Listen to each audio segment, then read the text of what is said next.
다음 순서는 실천하는 가톨릭 영성 시간입니다.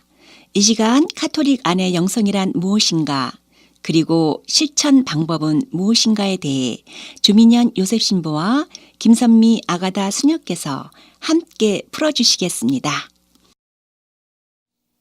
가톨릭 방송 애청자 여러분 안녕하십니까? 실천하는 가톨릭 영성의 조민현 요셉 신부입니다. 김선미 아가다 수녀입니다. 오늘은 실천하는 가톨릭 영성 27번째 시간인데요. 내적인 고유를 얻는 기도인 예수의 기도에 대해서 알아보겠습니다. 예수 기도는 동방 종교에서 가장 보편화되어 있는 짧은 기도인데요. 기도문의 내용은 무척 짧고 단순 명료한데 다음과 같습니다. 하느님의 아들 주 예수 그리스도님, 저에게 자비를 베풀어 주소서입니다. 오늘날 복잡하고 혼란스러운 사회를 살아가면서 또 도시의 소음과 바쁘고 끊임없는 활동 속에 살아가면서 받게 되는 많은 도전 중에 하나가 그리스도인으로서 어떻게 하면 간상을 실천하며 살아갈 수 있을지, 내적인 고요와 침묵을 키워나가며 살아갈지를 아는 것입니다. 우리가 한적한 시골에 살든지 정신없는 도심에 살든지 바로 이 예수 기도가 우리를 내적인 고요와 끊임없는 기도 상태로 이끌 수 있다는 것을 먼저 제시하려고 합니다. 마음의 기도로도 알려진 이 예수 기도는 4세기 이집트의 수도사들의 전통에 그 기원을 두고 있습니다. 나중에 시나이 산을 거쳐 그리스에 전해진 이 예수 기도는 오늘날 동방 그리스도교 안에 매우 활발하게 남아있는 수행인데요. 많은 이들이 이 예수 기도를 이미 40여 개국의 언어로 번역된 19세기 러시아의 고전인 순례자의 길을 통해서 배우게 되었습니다. 익명의 저자가 자신의 이야기를 통해 예수 기도를 가르치는 것입니다. 이 예수 기도의 성경적인 기원은 사도 바오로가 테살로니가인들에게 보낸 첫째 편지에서 나오는 5장 17절에 끊임없이 기도하십시오라는 공고에 따른 것입니다.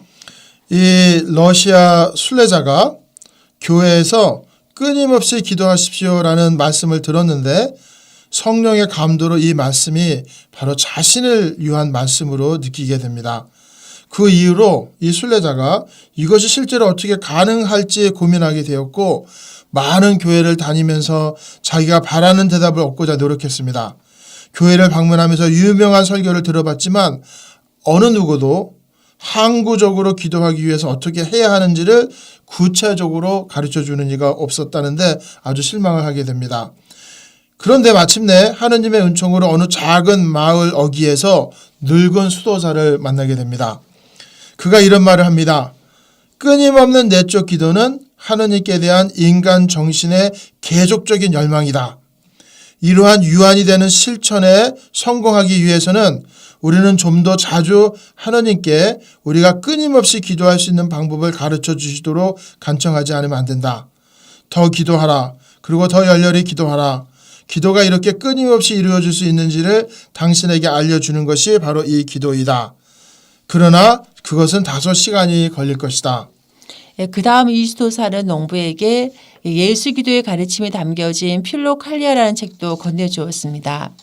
이 영적인 아버지의 지도 아래 이 순례자는 필로칼리아 책을 흥미롭게 읽으면서 예수 기도를 알아갔고 그 기도를 끊임없이 바치면서 자신의 순례의 길을 계속하게 됩니다. 순례자로서 러시아를 여행하는 동안 이 순례자는 이 기도를 그의 입술로 수천 번을 암송했습니다. 그래서 그는 이 기도를 참된 동반자로까지 생각을 하게 되었습니다. 그러던 어느 날 문득 그는 그 기도가 자신도 모르게 자기 입술에서 마음으로 옮겨지는 것을 느꼈습니다. 성령의 도우심으로 그는 마침내 이런 항구적인 기도의 선물을 받게 되는데요. 그리고 이렇게 고백을 합니다. 끊임없이 고동치고 있는 나의 마음이 마치 맥박이 뛸 때마다 그 안에서 기도의 말들을 하기 시작하는 것 같았다. 나는 나의 입술로 기도하는 것을 포기했다. 여기서 이 시대의 영성가 헨리 나우에는 이렇게 우리에게 말합니다. 여기서 우리는 끊임없이 기도에 이르는 또 다른 방법을 배웁니다. 그 기도는 내가 다른 사람들과 이야기를 하거나 혹은 육체 노동에 집중하고 있을 때일지라도 내 안에서 계속 진행됩니다. 이제 기도는 생활을 통해서 나를 인도하는 하느님의 성령의 적극적인 현존이 됩니다. 이 예수 기도의 정식 형태는 하느님의 아들 주 예수 그리스도님 저에게 자비를 베푸소서입니다. 실제적으로 이 다양한 형태가 쓰이게 되는데 예를 들면 나 대신에 죄인을 넣기도 합니다. 즉 이 죄인에게 자비를 베푸소서 말입니다. 어떨 때는 하느님의 아들을 빼고 바로 주 예수 그리스도님 자비를 베푸소서만 하기도 합니다. 혹은 더 짧게 주님 자비를 베푸소서 하기도 합니다. 네, 어떻게 예수 기도를 할까요? 예수 기도는 기본 문장을 반복하여 드리는 기도인데 크게 정형화된 형태와 즉흥적인 형태 두 가지로 나뉘어집니다.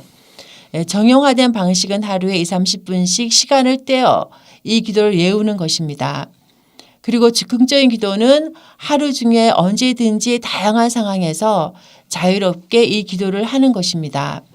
이 두 방법이 서로 보완적이면서 초보자들은 이 둘을 함께 하도록 권고합니다. 매일 정해진 시간에 이 기도를 하면서 예수 기도가 매일의 생활 속에 녹아들기 시작을 합니다. 하루 중에 매번 다른 시간과 다른 일 속에서 예수 기도가 자신의 가슴과 입술에서 저절로 우러나오게 됩니다. 지난 수세기 동안 증명된 것처럼 이 예수 기도는 헤시키야, 즉 내적인 고요와 항구한 기도 상태를 이루도록 우리를 이끌어 갑니다. 은둔자 테오판에는 다음과 같이 가르칩니다. 하느님의 아들 주 예수 그리스도요 죄인인 저에게 자비를 베푸소서라고 열렬히 주님을 불러라. 성당에서 집에서 거리에서 노동과 식사 중에 그리고 너의 잠자리 중에서 중단 없이 이것을 하여라. 한마디로 눈을 떠서 눈을 감는 순간까지 그렇게 하여라. 정확히 햇볕에 어떤 것을 쪼이는 것과 같을 것이다. 왜냐하면 영적인 세계의 태양이란 주님의 현존 안에 머무르는 것을 의미하기 때문이다. 가슴으로 하는 기도로서의 예수 기도는 모든 그리스도인들의 가슴 속에서 끊임없이 역사하시는, 즉 로마서에서 말하는 몸소 말로 다 할 수 없이 탄식하시는 로마서 8장 26절 성령의 구체적인 표현이라고 할 수 있습니다. 그럼 여러분 다음 시간에 여러분과 함께 뵙겠습니다. 안녕히 계십시오.